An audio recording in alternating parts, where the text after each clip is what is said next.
Hello students. आज हम discuss करेंगे राइस के बारे में। राइस या चावल, इसका जो बॉटनिकल नेम है वो है ओराइजा सटाइवा, और देशी नाम इसका जो है इट इज़ राइस और paddy, and it belongs to the family Poaceae. अब पहले हम इसका लेते हैं ओरिजिन एंड डिस्ट्रीब्यूशन। चावल जो है भारतवर्ष एवं दक्षिण पूर्वी एशिया के अन्य देशों का एक प्रमुख भोजन है। यह एशियाई देशों में पूर्व ऐतिहासिक काल से ही उगाया जा रहा है, अतः इसकी उत्पत्ति के विषय में निश्चित रूप से कुछ कहना संभव नहीं है। इसका सबसे पहला संदर्भ प्राचीन चीनी साहित्य से मिलता है, जिसकी रचना लगभग 2800 BC में की गई थी।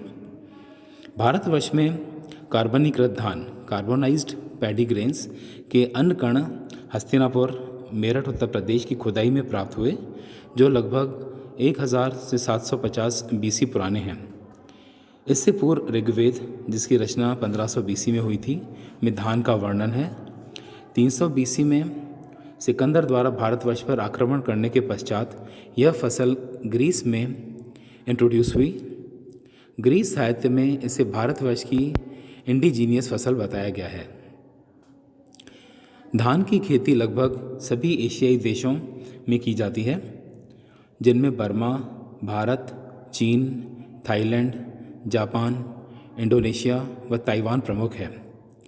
विश्व के कुल धान उत्पादन का लगभग 85% भाग चीन, भारत, बांग्लादेश, जापान व पाकिस्तान से प्राप्त होता है। यद्यपि अमेरिका में विश्व उत्पादन का केवल 1% धान होता है, परंतु फिर भी यह देश चावल का निर्यात करता है। वर्ष 1991-92 में भारतवर्ष में धान की खेती लगभग 421 लाख हेक्टेयर भूमि पर की गई। इस वर्ष इसका उत्पादन लगभग 331 लाख टन हुआ। आंध्र प्रदेश, असम, केरल, तमिलनाडु, उड़ीसा व महाराष्ट्र के कोस्टल एरियाज़ में इसकी खेती प्रमुख रूप से की जाती है। इसके अतिरिक्त उत्तर प्रदेश, मध्य प्रदेश, बिहार, पंजाब व हरियाणा के अनेक क्षेत्रों में भी इसकी खेती की जाती है। बॉटनिकल कैरेक्टर्स इसके देखें। वानस्पतिक लक्षण।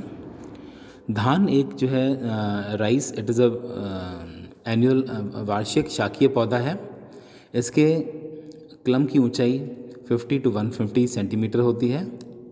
आधारीय भाग में इंटरनोड्स छोटे होते हैं, परंतु ऊपर की ओर वे बड़े व खोखले होते हैं। आधारीय पर्व संधियों से नीचे की ओर फाइब्रस रूट्स व ऊपर की ओर टिलर्स विकसित होती हैं। प्रत्येक पर्व संधि पर एक पत्ती पाई जाती है।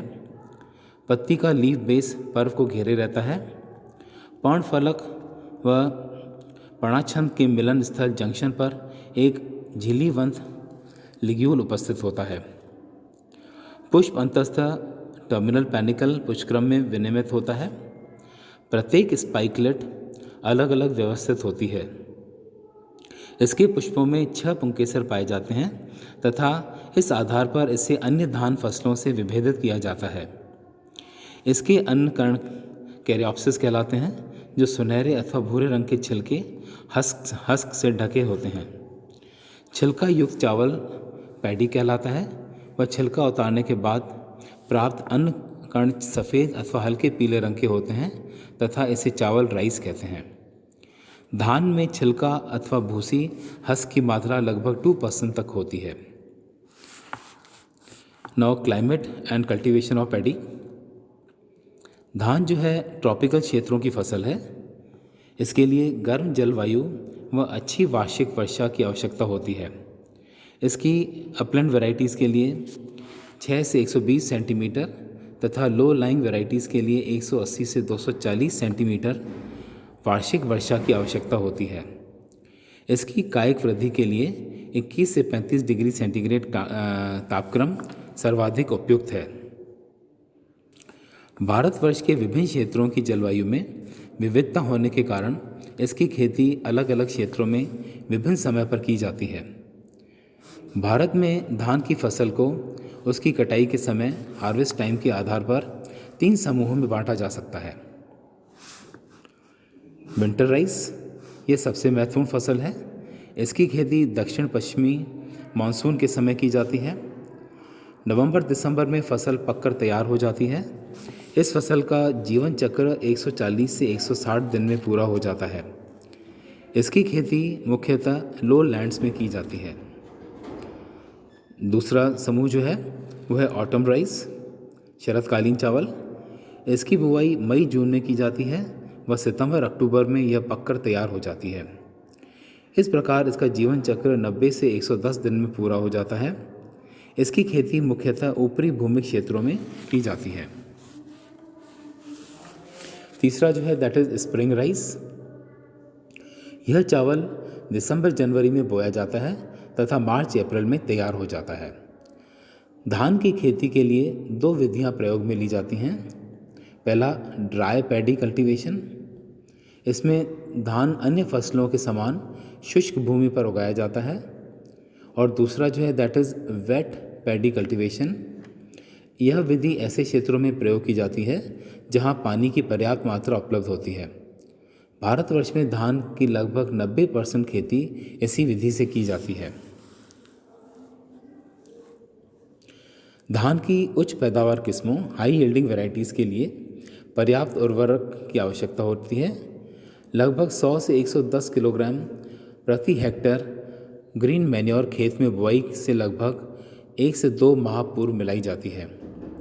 बुआई के पश्चात 100 से 110 किलोग्राम प्रति हेक्टेयर सुपर फॉस्फेट व लगभग 200 किलोग्राम प्रति हेक्टेयर अमोनियम सल्फेट की आवश्यकता होती है।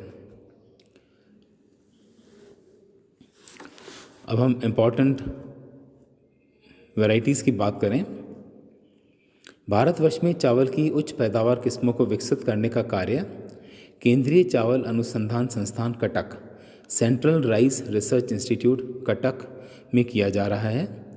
और राइजा सटाइवा की अनेक किस्में हैं जो अकारिकीय व शारीरिक क्रियात्मक लक्षणों में एक दूसरे से बहुत भिन्न हैं।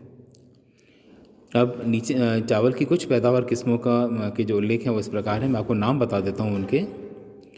सबसे पहले है बाला CR 42-38-173। यह एक छोटी ऊंचाई की पैदावार है।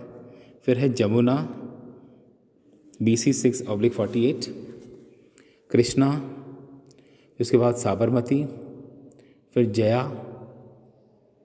इसके अलावा राजस्थान में जो किस्में उगाई जाती हैं उनके नाम हैं N22, साथी 34, सागरा, लोकल बासमती एंड कोलंबा। उसके बाद उत्तर प्रदेश में साकेत व सरजू, केरल में PTB 26, PTB 31, MO1, MO2 and MO3। Then Orissa में J6, PTB 10, T812, BAM-9 and T812। Then पश्चिमी बंगाल में दुलार NC 1626, CB11, रूपसोनी, कालिम्पोंग 1। और तमिलनाडु में ADT 20, ADT 27, CO19, CO25 and GEB 24। अगर हम इसके यूजेस या इकोनॉमिक इम्पोर्टेंस की बात करें तो थ्रेशिंग से प्राप्त धान को मशीन में डालकर इसके छिलके को दूर कर लिया जाता है। इस प्रकार प्राप्त चावल उबाल कर खाया जाता है। इसमें लगभग 90% कार्बोहाइड्रेट, 8 to 10% प्रोटीन, 1% वसा व 1% खनिज पदार्थ होते हैं।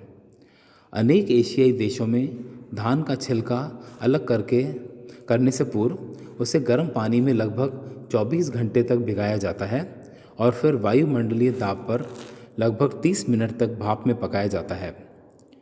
इस प्रक्रिया से थाइमीन व अन्य जल में घुलनशील पोषक पदार्थ अन्न कण से निकल आते हैं तथा फिर उसका छिलका उतार लिया जाता है। इस प्रकार प्राप्त चावल सेला राइस अथवा उसना चावल कहलाता है। इस विधि से धान से चावल प्राप्त करने के कण टूटते नहीं हैं, अतः इनका कॉमर्शियल वैल्यू कम नहीं होती।